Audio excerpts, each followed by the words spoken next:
Guys, ഇന്നൊരു കപ്പ ബിരിയാണിയുടെ റെസിപ്പി ആയിട്ടാണ് ഞാൻ വന്നിരിക്കുന്നത്. അതിന് ആദ്യമായിട്ട് നമുക്ക് ബീഫ് വേവിച്ചെടുക്കണം. അതിനായിട്ട് ഞാൻ ഇവിടെ കുക്കറിൽ 2 ടേബിൾ സ്പൂൺ എണ്ണ ചൂടാക്കാൻ വെച്ചിട്ടുണ്ട്. എണ്ണ ചൂടായതിന് ശേഷം മീഡിയം ഫ്ലെയിമിലേക്ക് വെച്ച് 2 ഇഞ്ച് നീളമുള്ള ഇഞ്ചി ചോപ്പ് ചെയ്തത്, വെളുത്തുള്ളി 12 എണ്ണം ചോപ്പ് ചെയ്തത്, പച്ചമുളക് 2 എണ്ണം ചോപ്പ് ചെയ്തത് ഇത് ചേർത്ത് 10-15 സെക്കൻഡ് നേരം നല്ലതുപോലെ ഇളക്കണം. അതിനുശേഷം ഒരു സവാള സ്ലൈസ് ചെയ്തത്, കൊച്ചുള്ളി 20-25 എണ്ണം സ്ലൈസ് ചെയ്തത്, ഒരു 3 ടീസ്പൂൺ ഉപ്പ് ചേർക്കുക.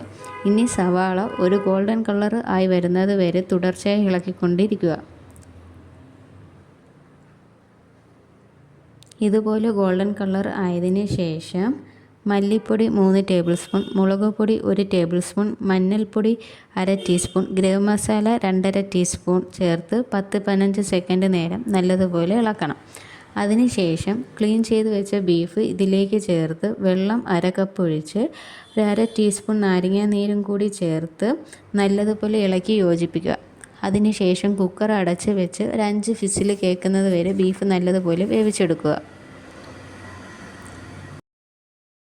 ഒരു പാനിൽ 2 ടേബിൾ സ്പൂൺ എണ്ണ ഒഴിച്ച് കടുകിട്ട് പൊട്ടിയതിന് ശേഷം കറിവേപ്പില, തേങ്ങ ചേർത്ത് ഗോൾഡൻ കളർ ആവുന്നത് വരെ നല്ലതുപോലെ വരട്ടിയെടുക്കുക.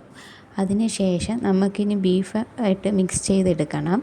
അതിന് ബീഫിൽ 2 ടീസ്പൂൺ കുരുമുളക് ചേർത്ത് ഇളക്കുക. തിളയ്ക്കാൻ തുടങ്ങുമ്പോൾ വേവിച്ച് വെച്ച കപ്പ, വറുത്ത് വെച്ച തേങ്ങ ഇതിൻ്റെ മുകളിൽ ഇട്ട് ഒരു 2 മിനിറ്റ് നേരം നല്ലതുപോലെ അടച്ച് വെച്ച് വേവിക്കണം. അതിനുശേഷം നമുക്ക് തുറന്ന് നല്ലതുപോലെ മിക്സ് ചെയ്ത് എടുക്കാം. Thank you for watching my channel.